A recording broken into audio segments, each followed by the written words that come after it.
there! So I wanted to share with you today some facts and some opinions about the new Urban Decay Naked 3 palette.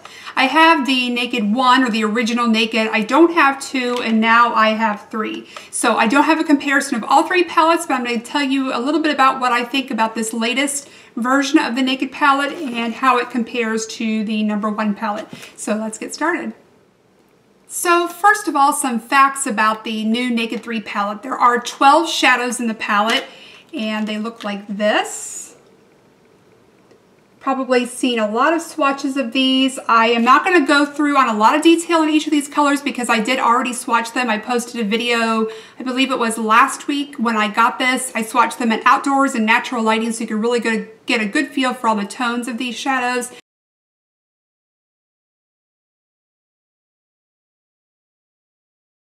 And I will link to the blog post that I did for that so you can see those if you want to take a better look at these.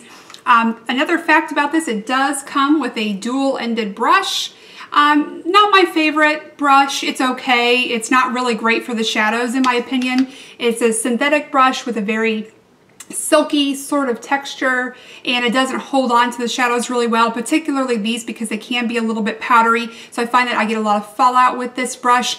But I think it is a great brush for like liquid products, concealers. I've used this for my Bobbi Brown corrector for underneath the eyes. It's really great for that. Also really good for like MAC Studio Fix concealer, things like that. So definitely a really nice brush to have, just not so much with this particular palette.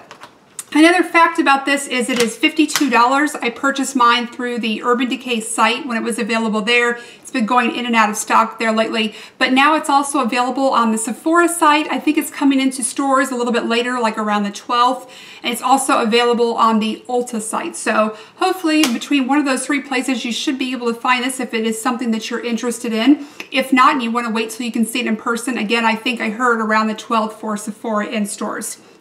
So let me go into a little bit more detail, show you these shadows and give you some sort of my pros and cons on the palette. Okay, so taking a look here at these shadows, the first one that you have here on the end is Strange, and that is a matte shadow. Then next you have Dust, which is a metallic shimmer with micro glitter. Next there is Burnout, which is a satin color. And then next is Limit.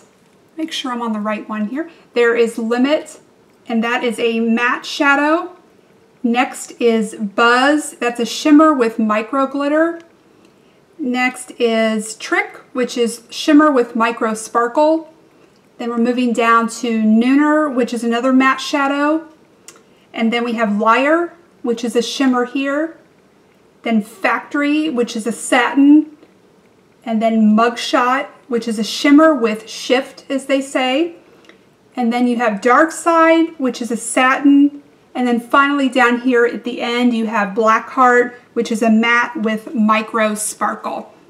Now, I really do like the matte shadows in this palette, but I also think that the satins really, really excel. So Factory down here, that's a beautiful, beautiful color. And then Dark Side, those I believe can be worn on their own with just sort of like a transition color and then a brow bone highlight. Beautiful, beautiful colors to wear on their own. So some pros of this palette are that all the shadows have really, really nice pigmentation. There's a nice variety of shadows. I'm wearing actually the look today. I'm using about 6 different shadows from this palette and I really think that it made sort of a nice rosy kind of smoky look.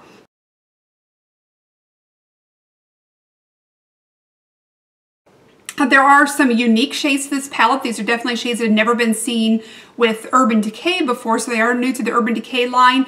I don't have any dupes for any of these in my collection that I can think of. I think maybe Limit might be similar to a MAC shadow that I have, which was, let me just check on that real quick, because I know there's a MAC shadow that I have similar, but I was sort of disappointed with it. Oh, Malt. It's sort of similar to Malt, but I never really got good pigmentation from Malt, so there they are together. I think it's much better pigmentation with Limit than I ever got from Malt, unfortunately. Like I said, the brush is sort of a pro and a con. The pro is being that it's, you know, nice for other formulas, for liquid and creams and things like that, just not so much for this. And I also think that these shadows will coordinate really well with some of the shadows from the Naked palette. Specifically, Virgin, I think would be really nice as a brow bone highlight. And then maybe Naked would also be a really nice sort of transition shade to wear with colors in this palette. Now, some of the negatives, in my opinion, about this palette are that the shades of shadows can be quite powdery. Now, there isn't fallout per se, except with maybe Blackheart down here on the end, but they are quite powdery when you're working with them. But it is nice that I don't get a lot of fallout except with the Blackheart underneath the eyes. I did line my eyes today with Blackheart. I did get a lot of fallout underneath, so I worked with like a tissue holding that underneath to kind of help prevent some of that from smearing with my other makeup. I used Dark Side for my under eye liner and I did not get the fallout with that, so that was really nice.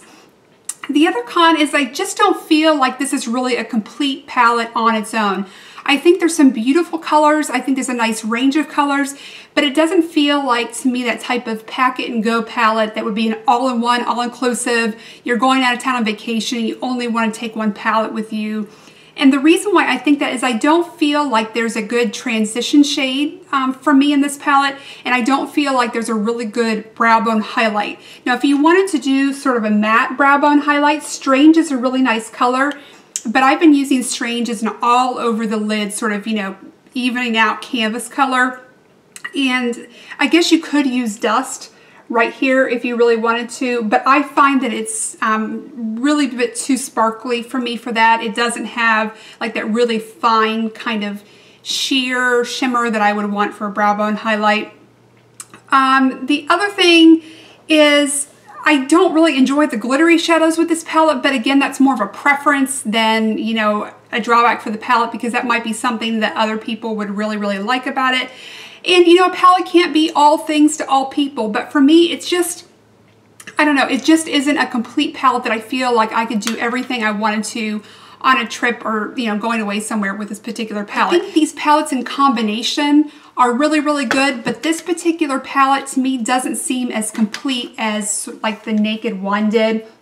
Naked One to me had a really good variety of looks, but also a nice mix of the mattes and sort of shimmers and things like that that you could really create a complete look with. That being said, I do think there's some beautiful, unique colors that you could really make some very nice looks out of. I'm really excited about Factory and Mugshot, which is down here. I think these are really, really nice, unique colors to me that I'm really looking forward to doing some looks with. I could see me using Factory or Mugshot just sort of all over the lid, and then, like I mentioned before, using another transition color, another brow bone highlight. Let me just show you these two real quick because they are standouts to me. And it's funny because there really is a theme of sort of rosiness to this palette until you get down toward the last colors. So this is Factory here, and then that is Mugshot on top. So this has a little bit more brown to it, Factory does. Mugshot has a little bit more like of a gunmetal silvery color. And then there's also another one that's really pretty in here, which is Dark Side. These are all really beautiful colors. I think they would be kind of, so Dark Side's there. I think that they're kind of hard to use in combination with this palette, but they all offer really unique benefits. It sounds a little bit strange, but it's just hard for me when I'm looking at this palette to, you know, find something that all coordinates together. Like, I really love these darker shadows down here, but then I wish there was sort of like a darker matte color that didn't have the micro glitter that I could throw into the crease or as the outer V color. Just, I don't know, beautiful shadows on their own, but just not a great coordinating all-in-one palette. So that's kind of my feeling on it. I think it's a wonderful palette. I still don't regret buying it. I'm absolutely glad I had it.